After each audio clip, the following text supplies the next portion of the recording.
Shukrani sana mtazamaji wa KBC Channel 1 na wenzangu upande wa pili wa studio, vile vile KBC Radio Taifa Sauti ya Mkenya, liko mwenzangu Rashid Mwamkondo. Tunapatana tena katika Gumzo Pevu, unakuwa ni ushirikiano wa Channel 1 na vile vile KBC Radio Taifa Sauti ya Mkenya.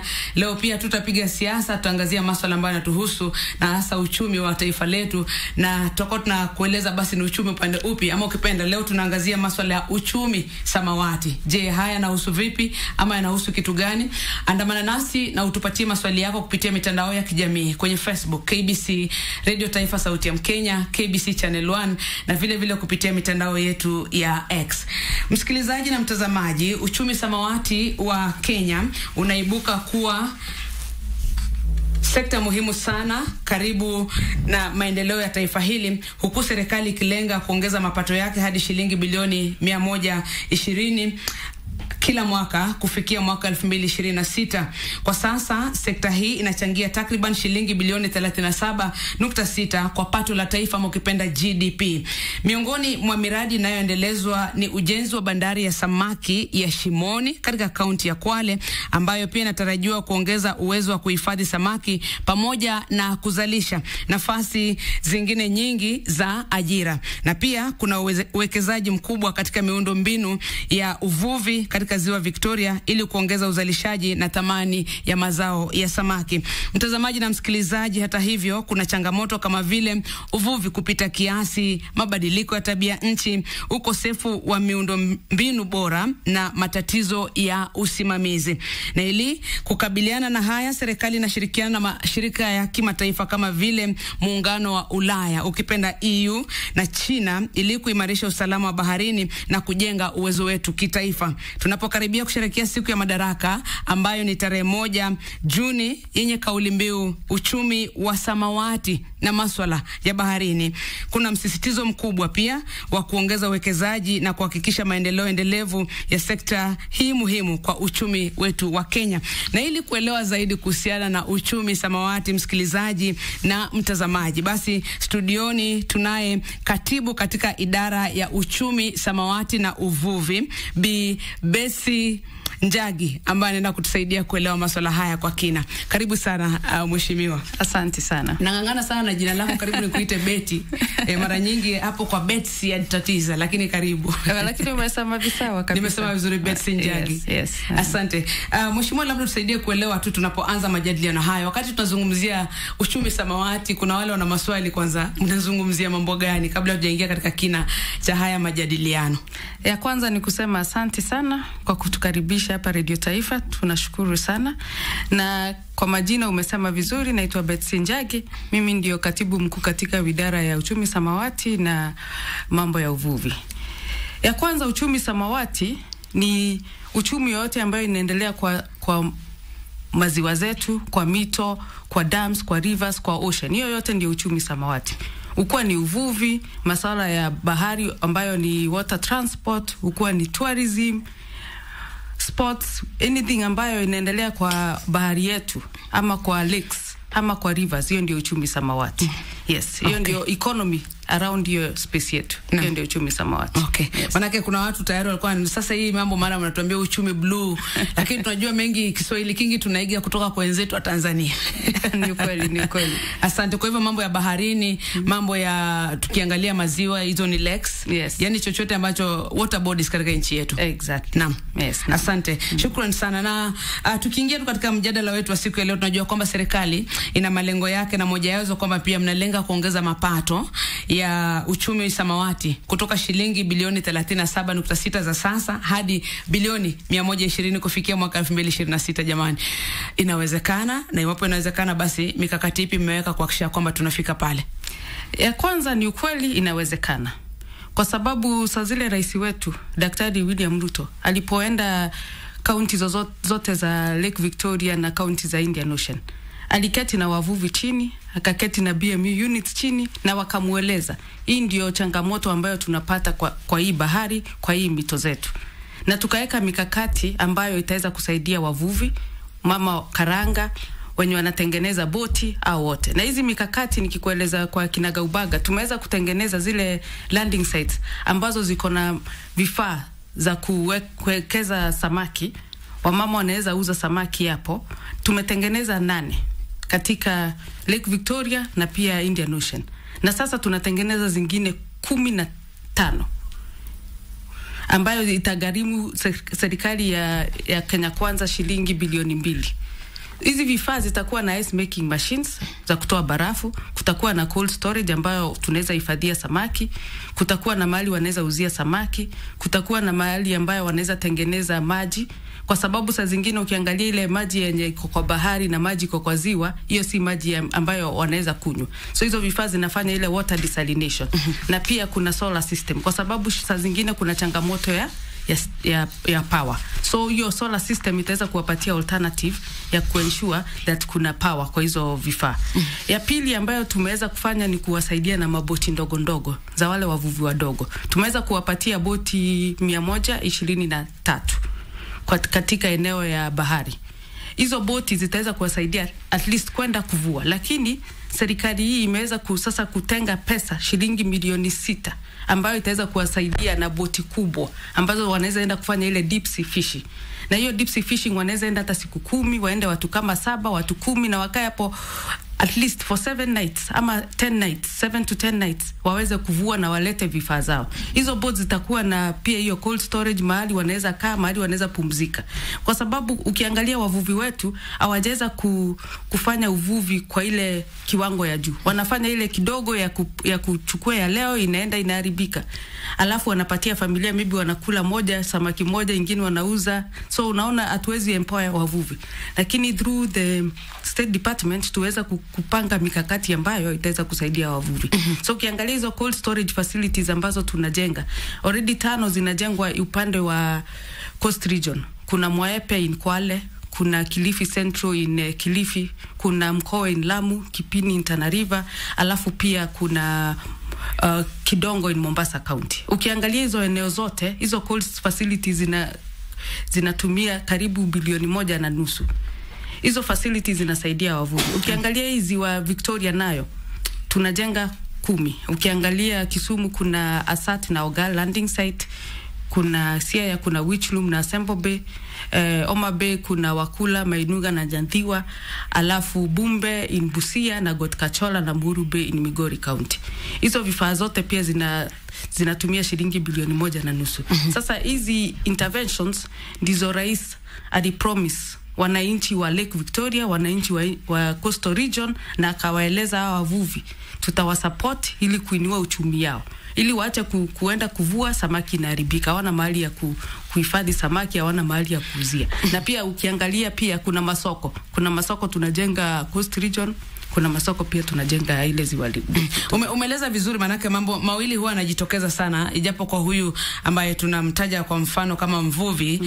Kwa sasa utakuta kwamba jambo moja, wanakuwa wengi na maboti yale ambayo ni ya kitambo, si ya kisasa, na vile vile tatizo kubwa limekuwa pia uhifadhi labda wa zile samaki baada ya kuvua, na pia labda hata vifaa tu vya kuvua samaki kutoka katika zile bahari. Pale katika maboti labda unatoa hakikisha kwamba yale maboti mnawapatia ni maboti ya kisasa ambayo yanaweza kustahimili, kama kwa sasa tunazungumzia masuala ya kimbunga, wakati mwingine dhoruba katika hizi bahari zetu. Maboti yenye tumewapea hiyo 123 ni maboti ya kisasa. Ni vile hazina si zenye zinaweza enda kwa bahari huko ndani siku nyingi. Hiyo maboti ni ya fiberglass. Ile maboti wamekuwa kitumia ni ile ya Uden, ambayo pia iko na risk services. Yenye tunawapatia saizi iko na pia ile inaitwa AIS. AIS ni ile transponder ambayo wavuvi unaweza wa track pia na GPS. Sasa zile mvuvi maybe amepata shida huko baharini, unaweza track location yake na uweze enda kumsaidia. Pia hiyo maboti iko na sehemu ambayo iko na bit of cold storage, anaweza enda na barafu ili akivua anaweza weka pia samaki yake hapo. Ni ya kisasa. Lakini tukiendelea venye nimekueleza, kwa sababu wavuvi wanataka kuenda huko kufish deep sea, so ndio tunawapatia maboti kubwa ili waweze kufanya hiyo fishing. Yes, na tusalie pale kwa samaki, ambapo kwa sasa naona kuna bandari kubwa ya samaki eneo la Shimoni katika kaunti ya Kwale, ambao mnaishughulikia kama serikali. Mmeweka miundombinu, labda unaweza kutuambia kwa sasa shughuli nzima hiyo imefika wapi? Tayari wakulima wale wa samaki na wavuvi wameanza kufaidi kutokana na shughuli nzima hii, ama bado kidogo kuna mwendo mrefu? Ukiangalia Shimoni ni one of the fish pot ambayo tunatengeneza. Utaangalia kuna Shimoni na pia kuna Liwatoni. Ukiangalia hizo vifaa mbili zote, kama tuende kwa Shimoni yenye umeuliza, ukiangalia Shimoni already construction imetengenezwa, ukiangalia jeti imetengenezwa ambayo maboti kikuja, hata maboti ya transport ama ya tourism kienda hapo inaweza dock. Alafu kwa facility itself iko na cold facilities. Sasa yenye imebaki, the structure iko completed, zile barabara za hiyo eneo iko completed. Sasa contractor kwa hapo anamalizia mambo ya kuweka hizo facilities, na hizo facilities ataweza kumaliza kuziweka by end of June. Baada ya end of June tutaweza work closely na county government na pia na our partners kwa Kenya Ports Authority na pia State Department for Transport, ili kusaidia wavuvi sasa na wawekezaji waweze kusaidia kufanya hiyo mambo ya uhifadhi wa samaki na pia kurun facilities za port. So Shimoni iko karibu kuisha, na nataka kuhakikishia wananchi in the next 1 month tutaweza kumaliza the facilities, equipment, na pia tumalizie ile kazi kidogo ambayo imebaki, ili tuweze kusupport the fisher folk around the coast region. Na Shimoni itatumika tu na wananchi wa Kwale. Itatumika pia na wananchi wote wenye wako kwa hiyo eneo ya bahari. It's a big port. So watu wenye wako na masuala ya transport, mambo ya tourism wataweza kuenda pale Shimoni na kufanya biashara hapo. Yes. Tatizo mara nyingi unakuta viwanda hivi labda vitaanzishwa alafu pale katikati labda vinakwama, ama wacha tumie mfano kama masoko. Utakuta kuna sehemu ambazo soko zilikamilika, mabilioni ya pesa yalitumika, lakini utakuta kwamba wale ambao wanafaa kutumia zile rasilimali ama miundo misingi hawajaingia pale kuchukua kwanza kuzitumia. Labda baada ni kukamilisha kiwanda hiki ambacho tunazungumzia katika eneo lile la Shimoni, mnatazamia kwamba labda kifunguliwa wakati gani na wataingia immediately ama itachukua tena muda? Ukiangalia wavuvi wetu or rather the beach management units ambao tunaita BMU, tunawaunganisha kwa cooperatives. One of the reason ya kuweka kwa cooperatives ili tuweze kuwa support in terms of capacity building, wafunzwe mambo ya biashara, wafunzwe mambo ya uvuvi, wafunzwe mambo ya maeneo yote ambayo inahifadhi kwa uchumi blue. So in this aspect utaweza kuona tunafanya hii mikakati pamoja na wavuvi, tunaingisha county government pia ili tuweze kuwasiliana sisi wote, county government, national government na wavuvi. Alafu kwa zile vifaa ambazo tunaona there's a private sector investment mwenye anaweza kuja tusaidiane pamoja kurun facilities, ndio tunafanya. Ukiangalia serikali iko kwa haipaswi kufanya biashara. Serikali inapaswa create hiyo conducive environment ya wananchi wetu waweze kufaidika. How do you bring in investment, public partnership kwa hii sekta yetu? That's how tuna focus. We do PPP in this project so that sasa kuna government, kuna the communities na kuna the private sector, so that to ensure sasa hizi vifaa zote tunajenga venye umeuliza vizuri, zisikuwe ghost projects, zikuwe projects ambayo unaona matunda. And I'll give you an example. Kuna facility ambayo tuliweza kujenga na kukamilisha last year uko Siaya, inaitwa Randakotian. The county government pamoja na wavuvi BMU wa hiyo beach landing site waliweza come together na private investor, wakafanya an MOU of understanding. And I can tell you for a fact, hiyo facility unaweza ona wavuvi wanapata faida. Kwa hivyo ukiingisha the entrepreneur part of it, unaweza kusaidia wavuvi wengi na wananchi wengi. Kabla tutoke hapo kwa masuala ya uvuvi na samaki, labda kidogo tuelekee katika ziwa Victoria. Na najua serikali imejizatiti kwa muda sasa kuhakikisha kwamba wale wavuvi pia wako na uwepesi wa kufanya uvuvi wao hata kama ni usiku, lakini kumekuwepo na tatizo hili la weed katika yale maji, wanaita hyacinth weed, ambayo kwa muda pia serikali imekuwa ikishughulika kuhakikisha kwamba inaondolewa. Labda unaweza kuzungumzia vipi tatizo hilo ambalo limekumba sekta ya uvuvi, sana sana kwa wavuvi ambao wako eneo la Lake Victoria kwa miaka mingi? Ndio, kuna shida ya water hyacinth, kuna shida pia ya pollution, kuna shida pia ya breeding grounds za wavuvi. Ukiangalia hiyo yote, and we have a research institute inaitwa Kemfree. Ukizungumza na scientists ambayo wako kwa sekta yetu, watakueleza the challenges zenye zina cause the water hyacinth, zenye zina cause pollution in the lake, and hizi zote zime cause a lot of issues including fish kills. Umeona in the latest interventions kuna fish kills. Some of them pia ni climate change issues, environment. Unaona mambo ya climate change imekuwa ikitukaba sana, so those are the challenges. So kama serikali venye tunafanya, number one of course ni kueleza wavuvi kwenye wanafanya cage farming in the lake, penye wataweza kuweka their cages so that saa zile kuna any occurrence of any disturbance of the lake, hiyo samaki iwezi kufa. Number 2 yenye tunafanya ni hizo landing sites na kueleza, kwa sababu saa zingine wavuvi wanapaswa kuwa na vifaa ambazo saa zile kuna hiyo challenge wanaweza kuhifadhi samaki yao. Na number 3 hiyo masuala ya water icing, the scientists wameweza kuangalia the challenges that have been caused by water icing. Na one of the things, ukiangalia water icing actually inaweza tumika kutengeneza fertilizer. So we are looking at ways of how we can be able to harvest your water icing na itumike kusaidia pia wakulima kwa fertilizer. So hizi interventions zote tunafanya together with the research institute, tuna work together with county government to ensure that the water is not polluted, because sometimes unakuta kuna challenges ya water pollution in the lake, ina create a lot of issues within the lake. Na pia tuna educate wavuvi wetu so that wajue which are the good areas for doing cage farming, because ukiangalia most of the fish kill ni wale wenye wanafanya uvuvi kwa cages. So when we are able to advise them and support them in restocking and also supporting them in putting the cages in the right places, inasaidia. Na pia kujibu kama serikali tunajenga ile center inaitwa Kabonyo Kanyagwal at 1.3 billion. Hiyo center ni ya kusaidia kutengeneza fingerlings.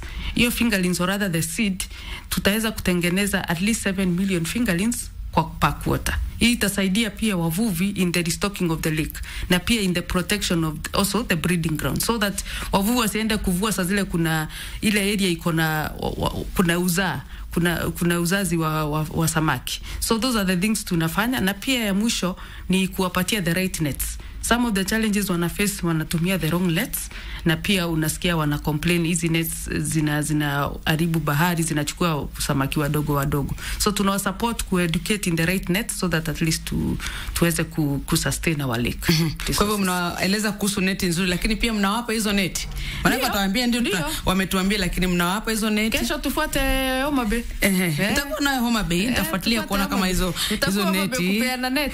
Support wavuvi wenyewe tumework nao pamoja in the support of conservation ya using the right nets. Yes. Na pale kuna mingi yanajitokeza kuhusiana na masuala ya uvuvi. Kuna tatizo lile umezungumzia masuala ya pollution, ndio. Kuna tatizo la uvuaji wa samaki kupita kiasi. Inafika wakati tunaambiwa kwamba sasa samaki hawapo. Wale hata tunapenda kuwaita kwa lugha ya nyumbani Kisumu boys, wale omena pia hatuwezi kuwapata, na hichi chakula ambacho tunakipenda sana.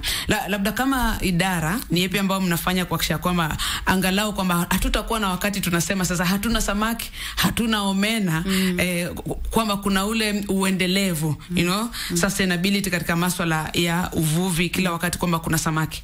Umesema ukweli. Ukiangalia issue ya sustainability lazima tuweze kusaidiana pamoja kama na wavuvi na serikali zote mbili ya county na national government.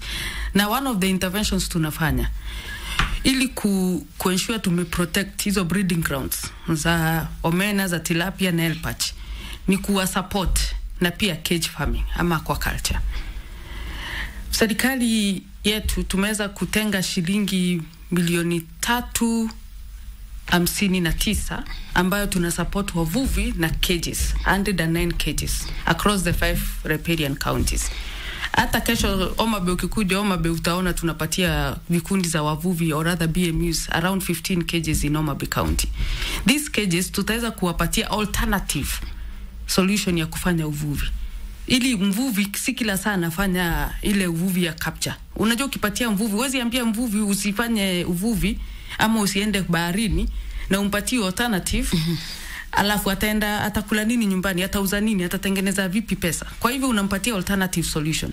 So vile tunafanya, tuna work na BMUs so that tuwapatie alternative ways of doing fish farming or rather uchumi samawati. Alafu unawaeleza during this period we can be able to focus na cage farming so that at least we are also able to protect the breeding grounds na pia ensure that the stocks are not dwindling venye umesema. Ya pili ni hiyo nimekueleza ya Kabonyo. This facility ambayo tutaweza kusaidia wavuvi kusoma masuala ya bahari, masuala ya uvuvi, pia ina support na hiyo program ya fingerlings. So all this we are giving the fisher folk, na hii package tunapatia cages, tuwapatie chakula ya samaki, na pia tuwapatie fingerlings. Naam. So those are some of the interventions tunajaribu kufanya kama serikali ili kuwasaidia wavuvi. Naam. Ili usiwafukuze bahari, lakini wapatie alternative. Wavuvi wanataka kupatiwa solution. Si kuambia usivue lakini hakuna solution. As government we are doing that. Naam. Yeah. Umeeleza vizuri, manake mara nyingi wanaambiwa wasivue na hawajaambiwa watafanya nini, na ilhali hilo ndilo wanategemea katika maisha yao ya kila siku. Na kuruhusu unywe maji, msikilizaji na mtazamaji, unasikiliza Gumzo Pevu kupitia Channel 1 na vile vile Radio Taifa. Leo tunaangazia masuala ya uchumi samawati, na tayari umepata maelekezo kuhusiana na swala zima la uchumi samawati, masuala ya uvuvi na masuala mengine mbalimbali. Na hapa studioni tunaye katibu katika idara ya uchumi samawati na vile vile uvuvi, Bi Betsy Njagi, ambaye anatusaidia kuelewa basi uchumi hii samawati unatusaidia vipi kama taifa, hatua zipi tumepiga. Na labda wewe ni mvuvi pale nje, una swali lako ambalo ungependa lijibiwe, labda ukatoka eneo la Kwale, uko kule Lake Victoria, maeneo mbalimbali ambayo kuna vyombo vya maji, tunasema una swali lako liweke kwenye mitandao, tutaweza kuliangazia, itakuwa sawa. Turejee kwako Bi Betsy Njagi.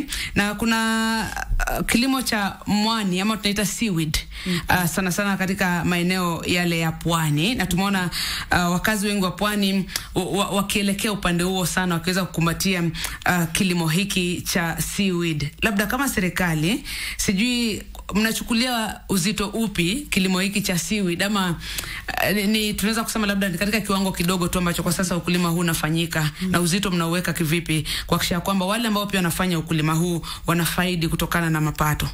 Asante sana. Ukiangalia kilimo ya seaweed venye umesema, iko eneo sana ya Kwale, Kibuyuni to be more specific. Na pia kuna eneo ingine Lamu, wamama wanajaribu kufanya seaweed farming. Ukiangalia hizo groups, ni groups around 11 ya wamama.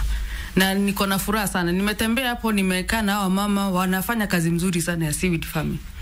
Lakini tuna need ku-elevate ili seaweed iweze sasa kuleta manufaa kwa maisha yao. Sasa vile tumefanya kama serikali, tumewekea a market hapo Kibuyuni, seaweed market, ambao wataweza sasa kudry the seaweed, kufanya value addition, na wanafanya a lot of value addition. Wanatengeneza sabuni, wanatengeneza lotion, wanatengeneza shampoo. Sasa mama tumeweka kwa vikundi. Pia tunawa convert to cooperatives ili tuweze sasa kuwa entrepreneurs.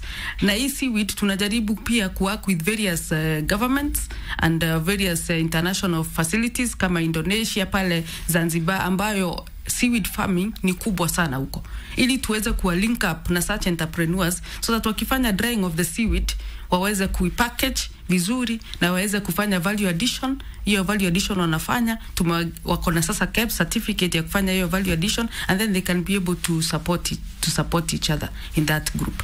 So hao mama wamejipanga vizuri. I'm very proud of the ladies.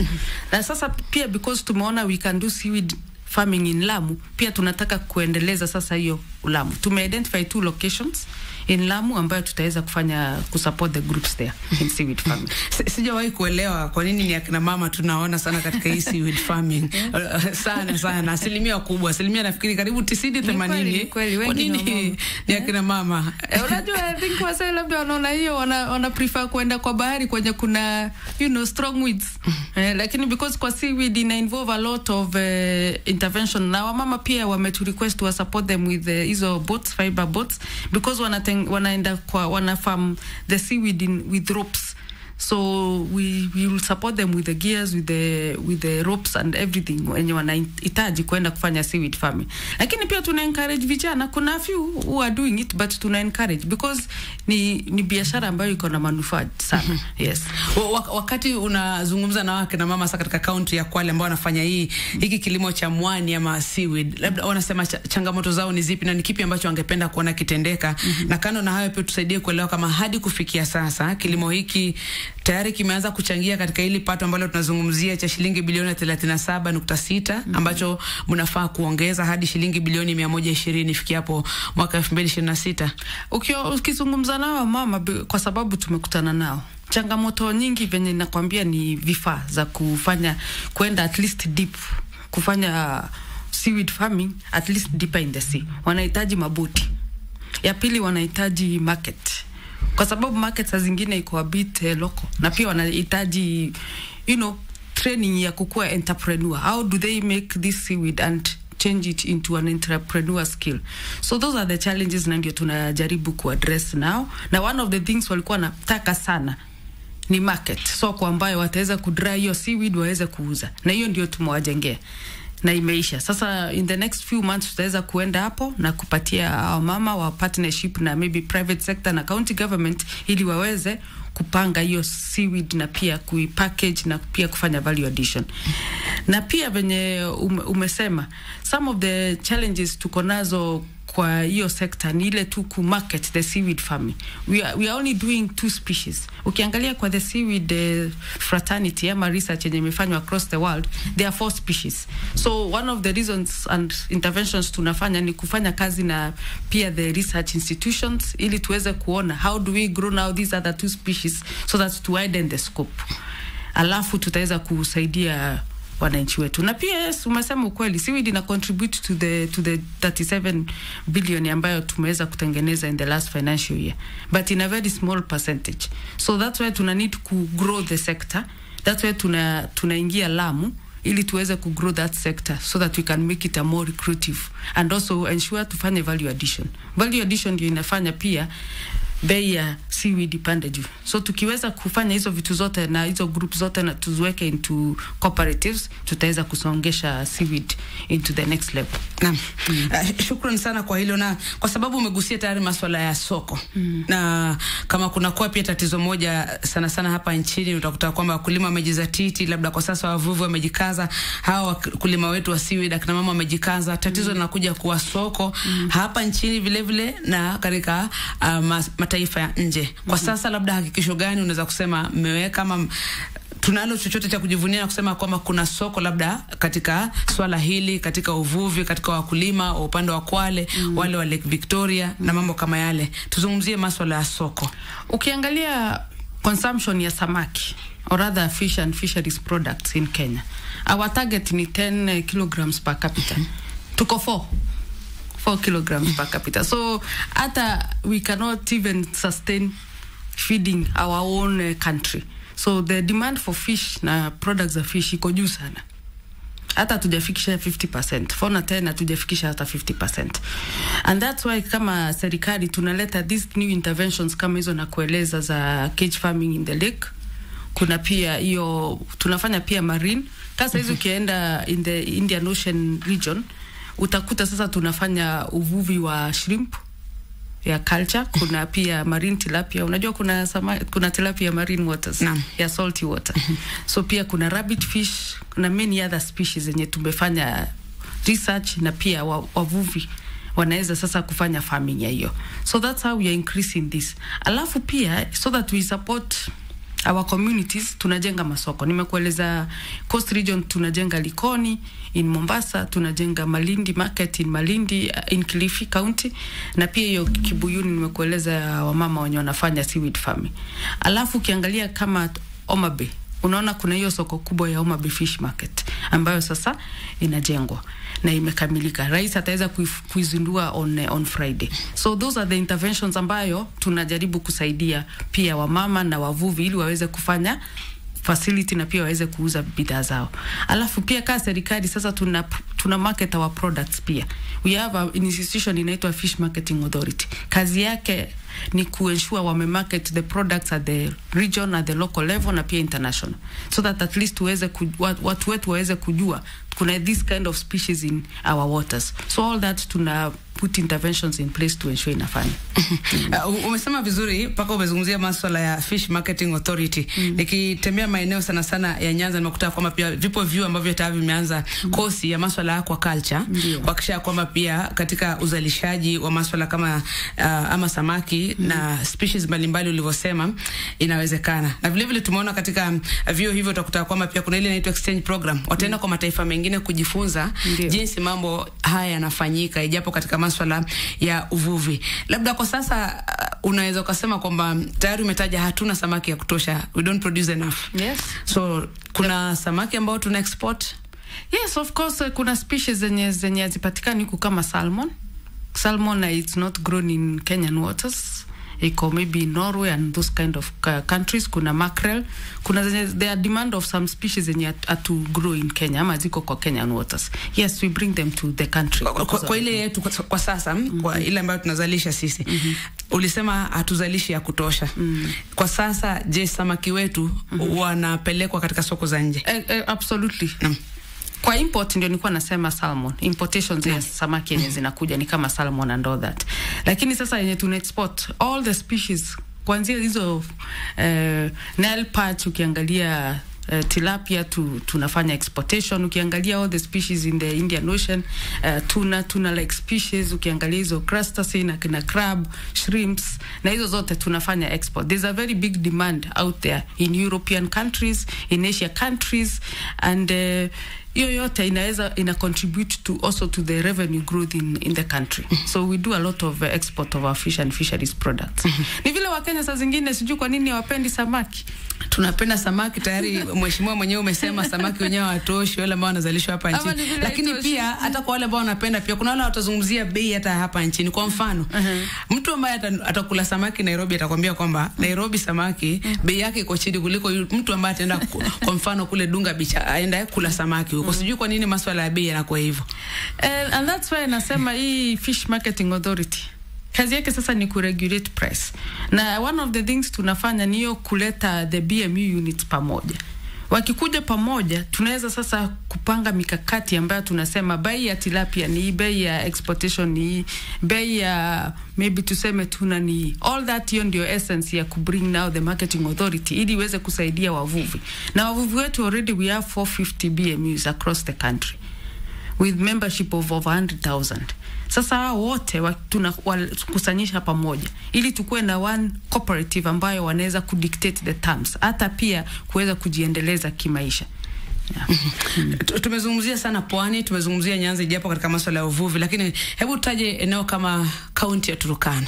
Ambapo tuna Lake Turkana ambayo huko samaki huko ni watamu tena sana na ni wazuri. Sijui ni kipi ambacho labda kwa wale ambao ni wavuvi wanafanya kilimo cha samaki katika kaunti ya Turkana, vipi pia mnasaidia kuwawezesha kuhakikisha kwamba samaki, manake samaki huko tofauti kidogo, pia wanapata pia soko sio tu labda nje ama atakufika kutoka huko kuja Nairobi kwa wale ambao wanapenda samaki. Tuzungumzie watu wa kaunti ya Turkana.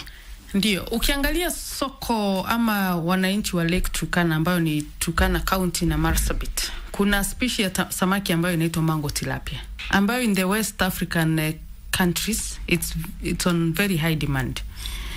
Hiyo samaki inakuwa dried and they like it dried. So one of the things the community wanafanya ni kudry hiyo samaki na pia kuexport to the various countries in the West region, specifically hata DRC Congo. So vile tunafanya kama serikali, tunaweka soko mbili hapo ya samaki. Moja itakuwa Kalkol na ingine Langwalen. I hope nimeipronounce vizuri. So hizo soko mbili ambayo tunapaswa kuwa na contractor soon itasaidia wavuvi wa the two counties because hiyo ziwa ina border Marsabit na Turkana County. The other interventions tunafanya pia kwa Lake Turkana ni pia kufanya kazi na some of the development partners. Tunafanya karibu sana na WFP na pia the Kingdom of Netherlands kuwekeza pesa ambayo itaweza kusaidia wavuvi hapo in capacity build na pia kujenga other cold storage facilities na kuwapatia vifaa za kufanya uvuvi huko. Na pia tumeweza kuwa support pia na boats ambazo zitawasaidia in patrol. Tumewapatia patrol boat ambayo saa zile wanaenda kufanya uvuvi wanaweza kupata any support in case there's any challenges ama kuna any accident, and those are the interventions tunafanya. Kwa hivyo hatujasahau Lake Turkana. Pia tuko na mipango ya Lake Baringo. Na pia Lake Naivasha. Naam. Asante sana. Kabla tuchukue labda simu chache kutoka kwa watazamaji na wasikilizaji, na kuna mataifa ambayo tayari umeyataja, na ningependa kuelewa sana ushirikiano wa Kenya na mataifa kama vile Uchina na vile vile mataifa kama vile ya EU. Mnafanya vipi kazi sana sana ijapo katika masuala ya kuhakikisha kwamba ndio tuna soko, lakini pia kuna swala la kuvutia uwekezaji zaidi hapa nchini. Vipi mnashirikiana na mataifa mengine kama Kenya katika masuala ya uchumi samawati kuhakikisha kwamba pia ndio mwananchi anafaidi, yule ambaye yuko pale baharini anafaidi, lakini pia kuna pato la taifa ama kuchangia katika ile ambayo tumetaja GDP.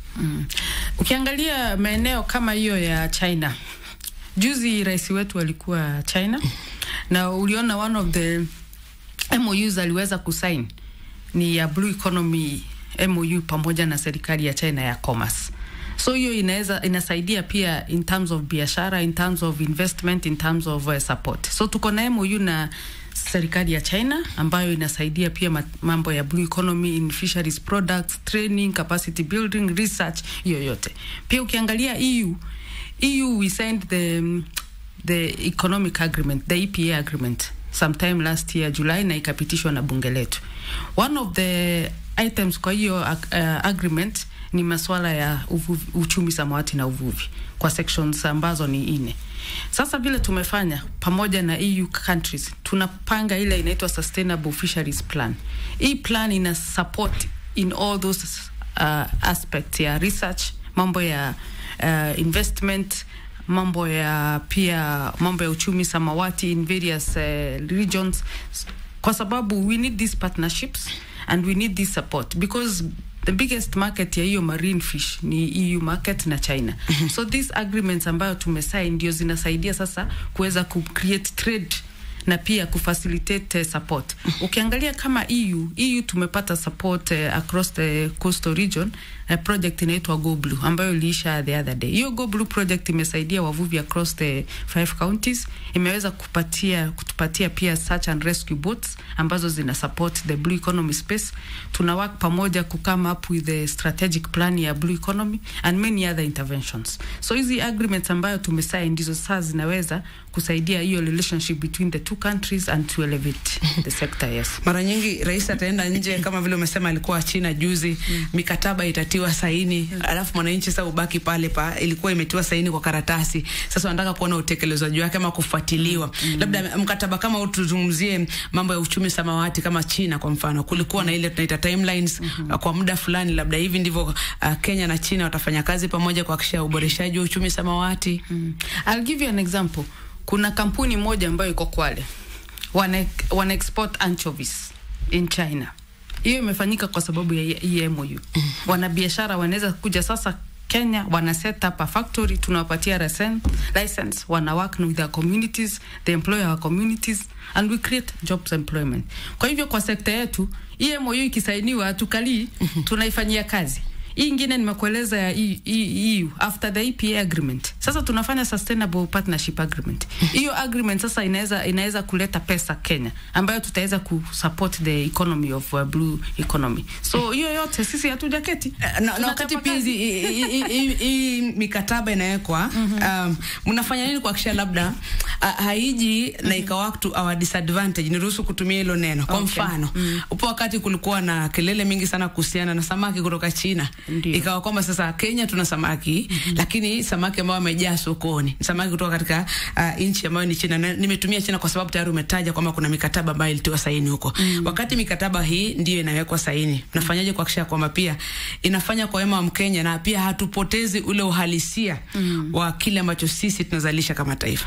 Ndio, ukiangalia mambo kama ya tilapia, the tilapia in the lake region, Wakenya wengi wanafanya fish farming ya tilapia na pia kwa the lake na pia kwa land. There are so many farmers wanafanya commercial farming. Si fair kuleta samaki ambayo ni tilapia, lakini tunaweza pia fanya ukuzaji wa samaki kama yeye nimekueleza anchovies na kupeleka China. So ukifanya hii mkakati ama ukifanya hii MOU of understanding, unaangalia the elements yenye mnaweza complement each other as a country. What can we complement each other with? We can complement each other in research, in matters ya security and matters ya IUU fishing. Unaangalia what suits for us and also what we can be able to support each other. Kwa sababu at the end of the day, kama serikali lazima uweze ku protect the rights of our people, the rights of our fisher folk. So as government tunaangalia mikakati ambayo ina manufaa kwa wananchi wetu. na hiyo ndio tunaweka sahi. Kwa hivyo si unasema ati tutaleta samaki hapa kutoka China ama nini. Ni ile tuna ensure whatever we are doing it's for the interest of our people. Naam. Shukrani. Ningependa tuende upande wa pili tupokee simu chache. Upande wa pili wa studio, msikilizaji na mtazamaji pia unaweza kutuma kauli zako kupitia mitandao yetu ya kijamii kama una swali ama pia una pendekezo ama jambo ambalo umeliona sana huko katika sekta hii ya uchumi samawati. Basi tunaye katibu kutoka idara ya uchumi samawati na uvuvi Bi Betsy Njagi, tukiangazia swala zima la uchumi samawati. Labda nitaomba valie hivi upande wa pili Rashid. Naam, asante sana Dora. Kwa hivi sasa msikilizaji, ni saa 3 bado dakika 15 saa za kanda ya Afrika Mashariki. Mengi yamezungumzwa msikilizaji, ni wewe tu sasa kuweza kuuliza swali lako kwa katibu ambaye yuko ndani ya studio kuhusiana na hoja ambazo amezizungumza. Mumetaja kwetu Likoni nikasikia raha sana. 0700176699 ndo nambari zetu za moja kwa moja hewani. Hello Zinga. Hello KBC. Unaongea na Ibrahim Owino. Swali lako Ibrahim Owino. Swali yangu ni kimoja tu. Habari mheshimiwa. Mzuri mheshimiwa, nakusikia. Hello, habari Ibrahim. Na samawati. Kweli umeongea vizuri zaidi, natakikana uchumi wa Kenya iwe itutekeleze. Asante sana Ibrahim. Mungu mkuti mahali tangu enzi ya Kibaki. Je, hapa mtasaidia namna gani upande wa migingo? Tunateseka sana migingo. Hatujui migingo hicho iko nchi ya Kenya, iko nchi ya Uganda. Asante, swali lako litajibiwa. Hello Zinga. Hello KBC Radio Taifa sauti ya Mkenya. Oh yes sir. Naongea na balozi ya Mkoje kutoka Namanga mpakani hapa. Msalimie mgeni hapo. Amesalimika. Nimesalimika. Swali langu mimi kama balozi ya Mkoje ni kwamba kuna sisi wavuvi wakulima wadogo wa samaki ambaye tunataka kuvuga wale samaki wa kwenye vidimbwi. Je, wanafanya mikakati gani kuhakikisha mahali kama Namanga tumepata hizo za kuweza kufuga hao samaki? Balozi ya Mkoje kutoka Namanga. Asante. Hello Zinga. Hello Rashidi, habari yako? Mzuri sana ndugu. Huyu ndani Longoma. Karibu sana. Nataka kuuliza mgeni. Anatili na leki peke yake ama pia tuko na wafuvu wengine kwa mariva? Unaweza kusaidiwa namna gani ama unaweza kuwasaidiaje hao?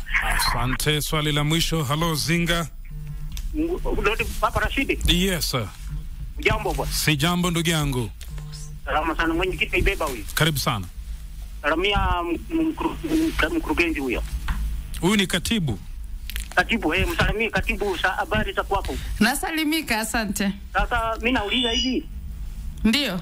Ndio papa. Yes. Nauliza hivi, ameongea mambo ya samaki na hawa samaki wa Dakar wana soko kweli? Maana tunaona anasema tu pia na wale wengine majirani hawa Dakar wana soko. Haya, Dora aliliuliza hilo swala la omena. Haya Dora, kwako. Haya.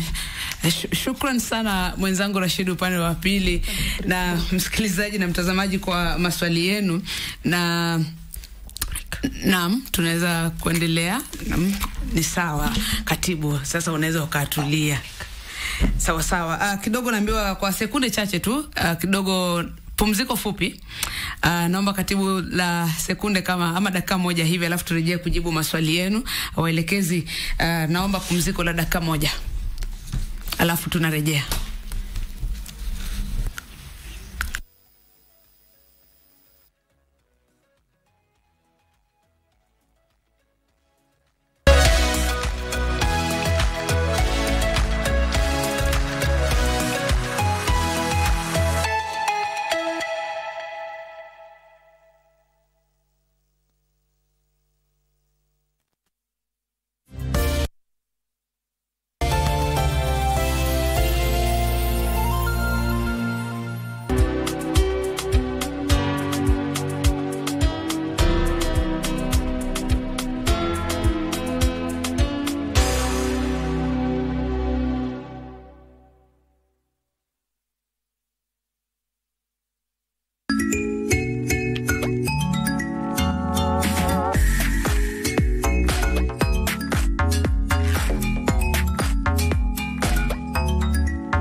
wapi? Bangladesh mheshimiwa. Bangladesh ni India ama ni? Sio India, hapa hivi Longai mheshimiwa.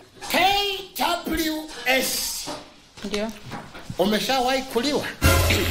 Na nani? Kuliwa na nani? Kuliwa na nani? Na fisi. Na nini? Na fisi. Bado sijakuliwa na fisi. Bado. First of all, you have said you are a terrorist. Hapana, iko terrorist mimi iko. Mheshimiwa Maki hiyo amesema hapa mko kwa hatari saa hii. Sikiza. Amesema yeye ni tourist. How do you run when the hyena is just there?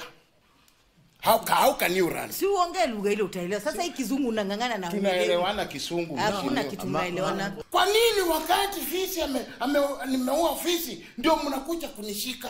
Why? Hao ni wadudu ambao wanapatikana kwa uchafu. Fisi ni mnyama ambaye analindwa na sheria. So mimi ni mchafu. You want me to say mimi ni mchafu? Baby face kama mimi ni mchafu. Angalia nywele yako kwa pasi. Hiyo sura yako imekunjana ni baby face.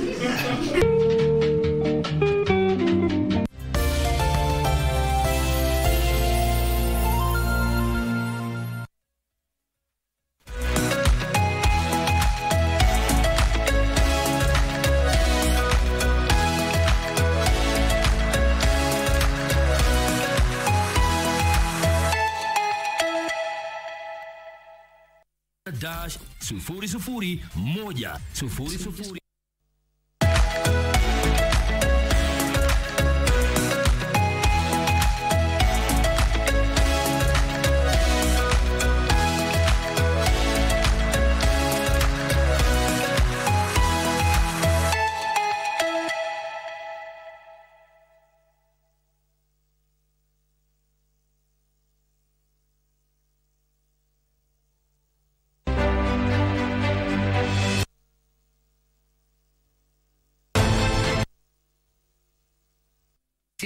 sana na uzalishaji wa dagaa. Alafu kuna swali muhimu sana, wale wakulima ama wavuvi ambao wanataka kufanya shughuli nzima hii lakini kupitia dams na ponds, mnawasaidia vipi? Alafu tumalize na Madaraka. Yes. Asante sana kwa maswali kutoka Ibrahim Balozi na pia Zinga. Ya kwanza ni kusema maswala ya vidimbwi ambayo ni dams. Kama serikali tumetengeneza a document inaitwa stock assessment ya dams. So tumeweza kufanya assessment ya all the dams in Kenya so that tuweze put a plan in place ya kuweza kusaidia wavuvi in dams, along the dams.